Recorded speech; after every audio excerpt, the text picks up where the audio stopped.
Ghostbusters Frozen Empires, brought to us by Gil Kenan, starring most of the principal cast from the previous film Ghostbusters Afterlife. The new team of Ghostbusters has arrived on the scene of New York City, thrusted into a scenario of a new threat of an ancient god that's about to cause a new ice age all over the world, starting in New York City of all places, the center of the universe, practically. I did a review of Ghostbusters Afterlife a couple years back, but my attachment to the franchise hasn't really been a strong one. With the first film, I don't really know anybody who doesn't like that movie. I, of course, will watch it every once in a while, but it's not something that's really on repeat in my household, as opposed to some other franchises or films that I've expressed a big affinity for in the past. The sequel was actually my introduction to the Ghostbusters, but that's a whole nother story. I didn't see the 2016 reboot with Kristen Wiig and Melissa McCarthy back in the day. Maybe I'll talk about it one day on here.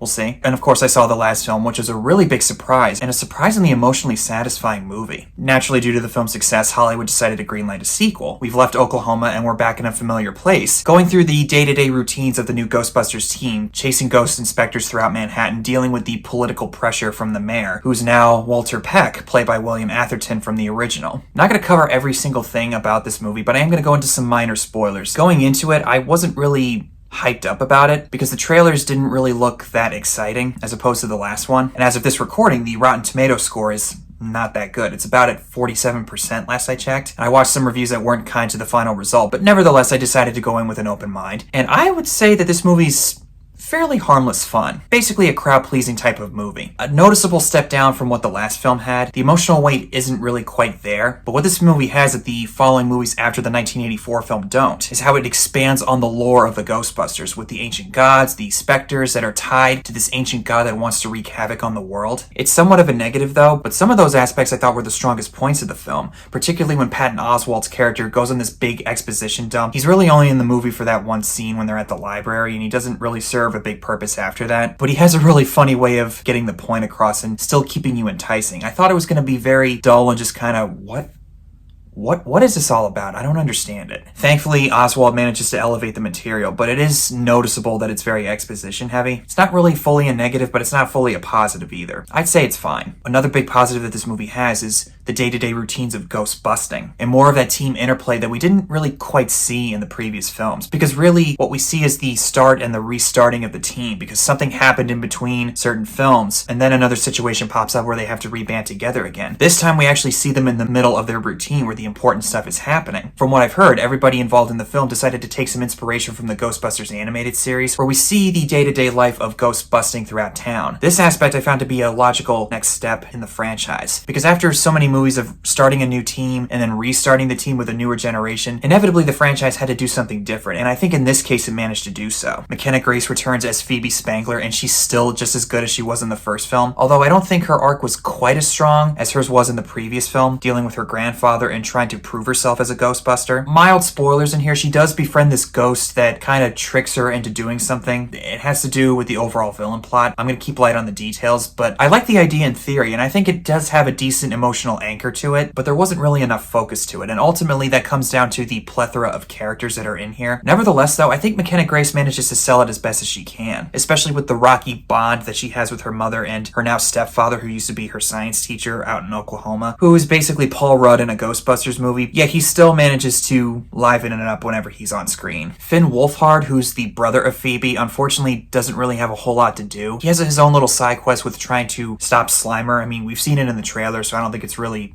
big of a spoiler, but it doesn't really play into the overall plot line, and I think that they could have given him something more worthwhile to work with, and how he feels about being the grandson of Egon Spangler, because mostly it's been focused on Phoebe, which is all well and good, but I would like to see something from his side of the story. I mentioned the plethora of characters that take up a lot of time here. There's some in here that, while it's nice to see them back, like Podcast, he doesn't really have that legit of a purpose to be there, other than just living with Ray Stantz, an older gentleman that his family probably wouldn't even know, and it would make me wonder at least, do you really think it's okay for your son to spend some time with this guy that you don't even know? It's never really addressed, so I think you can find it somewhat excusable, and I don't think Podcast was quite as fun as he was in the last one. He has his moments, but some of that spunk is not really there. And it's probably due to the fact that he's a couple of years older, which is understandable. I did kind of miss that, admittedly. Lucky, who's Trevor's love interest from the previous film, she just is kind of there too. Doesn't really serve an overall purpose other than working at this secret Ghostbusters hideout in the middle of New York Harbor at this abandoned area, which is run by Winston Zeddemore, coming up with a plan to create a bigger containment unit, which I did really like that they considered that, because after a while, when you throw all those ghosts in that containment unit under the building, eventually that's going to start to buckle. So naturally, I think they would want to create something bigger. Sorry, I went on a sidestep there. Yeah, Lucky was just kind of there.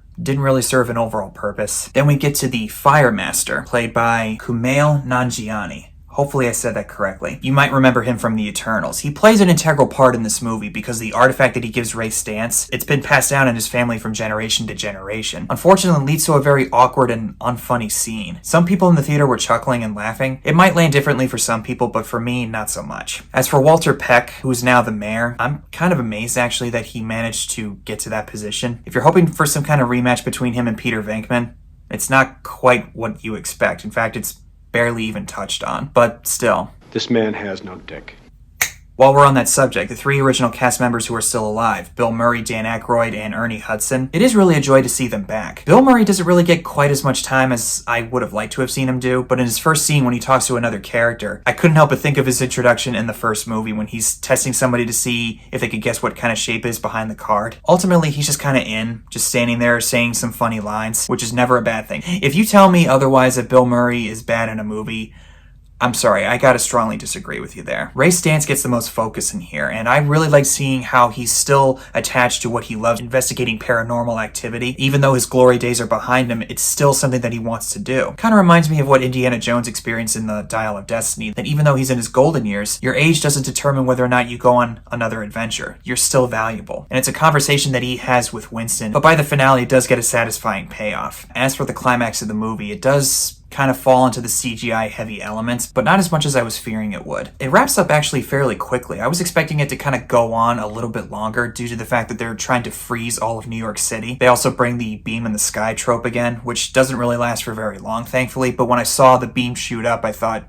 oh, great, that's back again. And I don't know if the ultimate villain, when it's revealed, is based on something that's actually true in real life, but I did like how it was a different villain from what we've seen before with Gozer, Vigo, and whoever the villain was in the 2016 Ghostbusters. Again, I still haven't watched that one. I did like how it was something different, and in the case of this movie, I think that aspect paid off. Even though it's ties to the one ghost character that Phoebe befriends initially, I think that could have been more thought out. I would say in the long run, Frozen Empire is just a perfectly harmless take it or leave it entry. I would definitely understand why people would feel differently, especially after the emotional payoff that we got in the last one, but in my experience, I'm not as deeply attached to Ghostbusters as I am with Star Wars, Marvel, or Spider-Man. I go into Ghostbusters wanting to have a few laughs, just see them chasing ghosts around town and having a good time.